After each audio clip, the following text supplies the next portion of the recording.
Hello everyone, it's video blog time. We are now 2 weeks into February, and it's been about 2 weeks since I've done a video blog, so just really quickly I'll cover what I've been up to in the first 2 weeks of February, and then talk about my new Hofner bass for a little bit. I'm going to try to keep this video blog kind of short because, the last two have been like over an hour, so yeah, this will be a quick one. Yeah, so what have I been up to in the last 2 weeks? More of the same. I've just been rehearsing with a full band, trying to get it ready, and I think the difference between now and then is now I can say we are ready, and just stay in tune with my social networks because once the shows are booked and the shows are ready to be promoted, I will provide the flyers there, so all the info will be there. And yeah, that'll be happening very soon in terms of the whole full band. I did an acoustic show about 2 days ago, so that's my second acoustic show of the year, and it went very well, just like the first one. Outside, beautiful night, and the people that were there seemed to really enjoy it, so that makes it all worthwhile for myself. I mean, I can't ask for more, when people are enjoying the music and it's just a nice atmosphere. Because as a do-it-yourself artist, I try to keep things very simple. Like, I like the whole the spinning wheel of writing a song, recording it, releasing the song, performing it, and then somewhere within all of that, people are coming in and listening to the music that's older, that's newer, at live shows. And another thing I want to do with these video blogs is just be kind of transparent about my journey as an artist, so that I can take you all on this journey somewhat. In the past 20, 30 years, it's always been very like, a band makes an album, you see the album come out, you see the concerts, but you don't see a lot of other stuff. You don't see what's going on in the artist's mind, or you don't see. You get interviews, you get biographies sometimes, but this is the new age where I think content is key. So yeah, I want to have fun here and just kind of throw out my ideas and throw out why I wrote this song like that, why I did this, why I bought this bass, stuff like that, little things like that I think can be kind of fun. Anyways, so when you have people hear your music in a live setting after you've written these songs, it just kind of makes it all worth it, and it's super motivational for me at least. And I'll tell you, when it comes to talking about being transparent, I've seen my YouTube, my Spotify, just from these first two acoustic shows, already like go up, the analytics, the statistics. Like, there's more people streaming the songs, I'm getting more traffic. Like, no joke, just two shows in and I've already seen a big difference. So you can only imagine how that makes me feel. Like okay, I got to do more of that, because it really is fun and it works. It's a good thing for an artist. So obviously I'd like to do more acoustic shows because they're a little easier. There's not a lot of heavy loading. There's not a lot of it's not as emotionally draining as, say, like a full band performance where you're really like moving around a lot, and it's a little bit more physical and emotional. But nevertheless, the performanship of an acoustic show is still something that takes a lot out of you artistically, and it's fun. I think the people that hear it, it's definitely a little bit more what's that word? It's a little bit more intimate, and you get to see a song stripped down to its core, acoustic guitar and vocals. So that's cool too. I want to do both, whenever I can, an acoustic show, whenever I can, a full band performance, and that's right around the corner. Like I said, it's ready to go. So I can't wait to get to that. Now, so moving on to the subject matter, because I think it ties in with what I'm talking about. But first, I want to mention that my wife and I are now 2 weeks closer to having our first baby. I want to mention that every single time because I know once it comes, I'm going to be giving updates all the time. So, yeah, 2 weeks closer. At this point, we're right around the full term period of the pregnancy. So I mean, it could that's 37 to 40 weeks. So we're right around there already. So if it's this week, next week, the week after, um, technically speaking, we're good at this point, for that. So I mean, it could be any time, and we're both obviously excited, a little nervous. This is our first baby, and yeah, there's not a lot of words I could use to say just how like excited we are. It's just something that we've never experienced before as well. So yeah, I will definitely be updating about that as it goes on.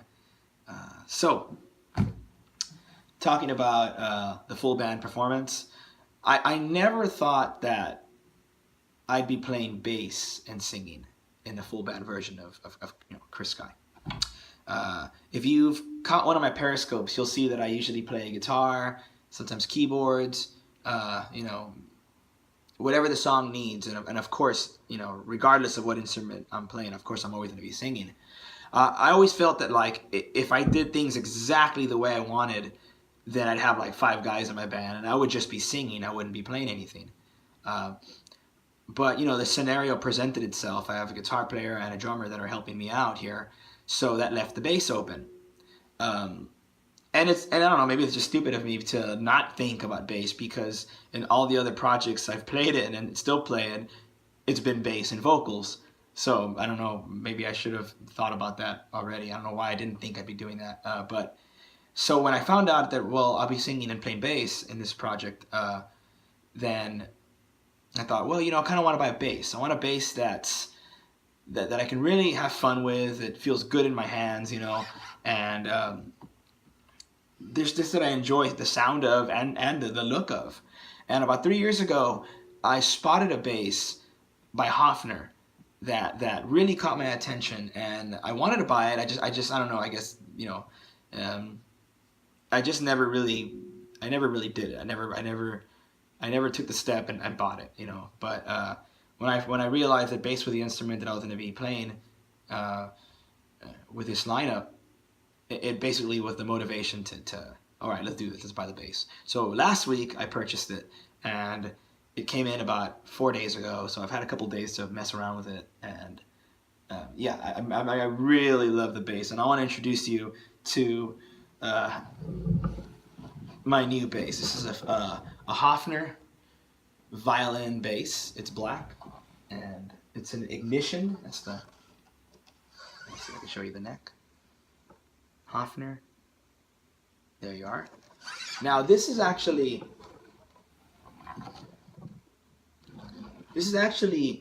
the cheapest bass that Hofner makes. The cheapest violin bass they make.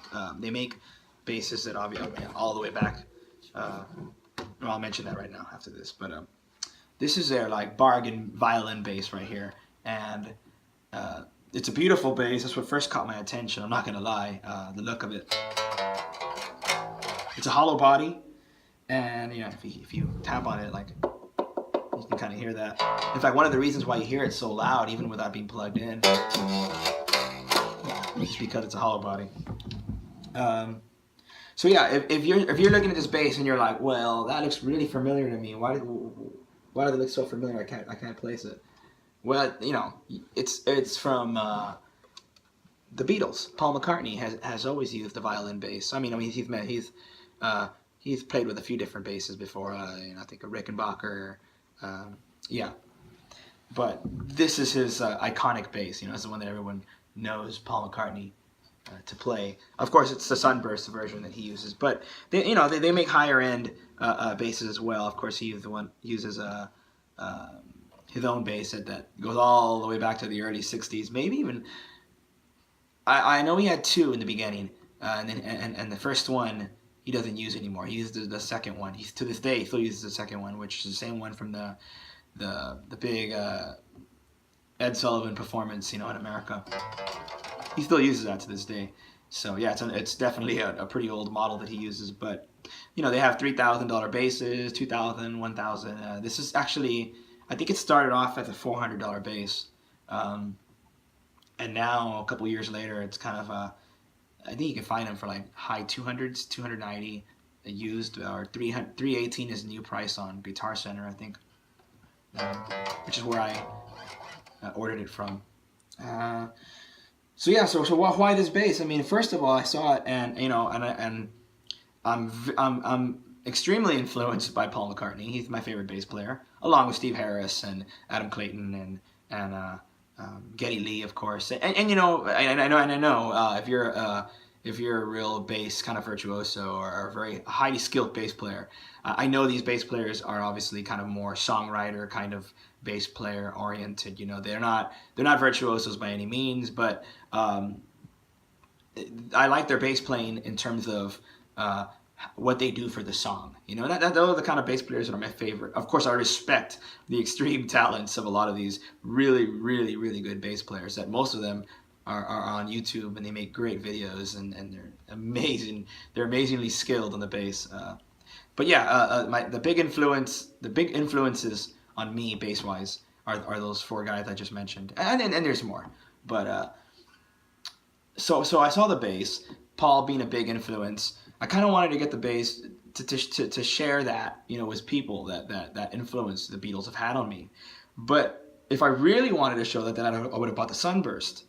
But what I really wanted was to share that along with maybe getting a bass that I can really make my own. You know, and granted, I know a lot of other people own the black one, the black Hofner bass here, but you know, when you're dealing with a Beatle, like, you're never ever going to have that bass and have it really like, I mean, that's the Paul McCartney bass. It will always be the Paul McCartney bass. So I kind of wanted to get the black one because I feel like it's more, it can grow with me as an artist, you know, like it's something you can see when I perform live. Oh, there's the black Hofner bass, you know, and you can see it in line with the Chris Guy project. Instead of, you know, the Sunburst bass, well, he's got that Paul McCartney Beatle bass, you know. So I kind of wanted, you know, get both of those things and put them together in one bass. And I feel like the black one with more, it gave me that opportunity a little bit better. So in terms of how it sounds, I bought this bass in good faith because, you know, I've never held it in my hands. I've never played it. All the music shops I go to never have it. I want to say I have played it maybe once or twice in music stores, but, you know, very quick, and I wasn't able to really study it.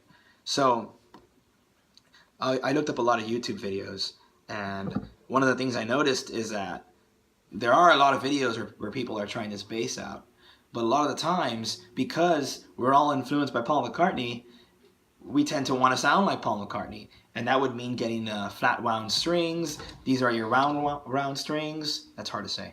You know, your normal strings. And I chose to keep these because for a couple of reasons.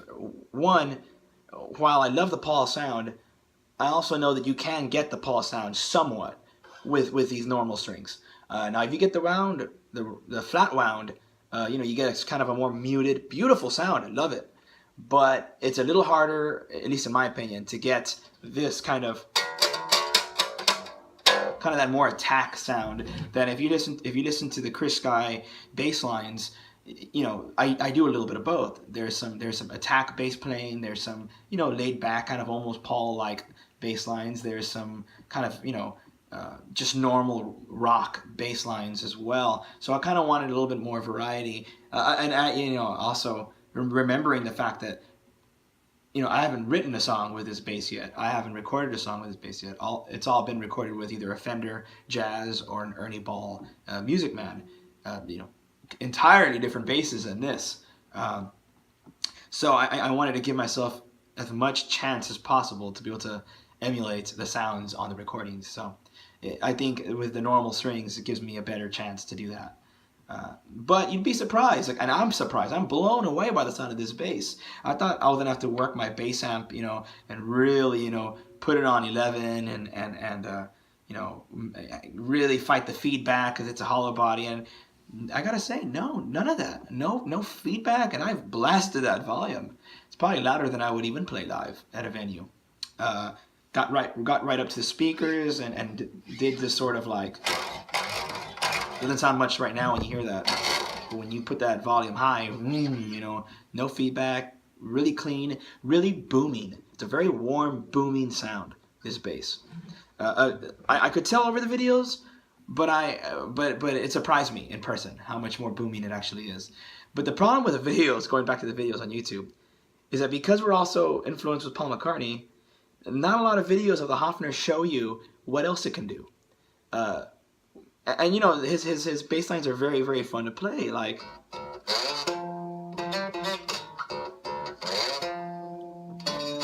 you know, the Paul sound. But you know, there's other things as well. And obviously, like if you're trying to play in a project that maybe you're in a cover band, you play all these different kinds of songs. Will the Hofner work for it? Yeah, I think it will actually. You know, obviously there's a couple things like, you know, you probably don't want a slap bass on this. You probably can somewhat if you do it light, but if you're, you know, if you smack that string really hard, yeah, you might not want to slap on this bass. It's kind of a delicate bass. I don't know about drop, you know, like drop D tuning. I've taken it down to E flat and it works fine. So if you tune to E flat, no problem. So yeah, I mean, as far as I can tell, this bass does a lot. And if you want to hear what it sounds like, check out the gear video that I'm going to upload. I'm going to try to get the video up at the same time as this video blog. So if you want to hear what it really sounds like, because right now I'm just playing it to the iPhone camera without even being plugged in. I'm going to make a gear video where I show this bass off. And I'm not used to doing gear videos, so forgive me if it's you know, not that great. But I would like to give people the opportunity to see this bass, to hear this bass in ways that aren't just the, you know, the Beatle Paul McCartney sound, because it does do a whole lot more. In case you're interested in buying it, but you play maybe, like I said, in a cover band or maybe an original project that's a little, you know, it's a little different than like the Beatles sound, you know. So check that out, and if you're coming from that gear video and you're here, well then you'll hear me talk a little bit more about it. Yeah, I'm gonna try not to talk too much in the gear video because I just want to keep it basically to the sounds.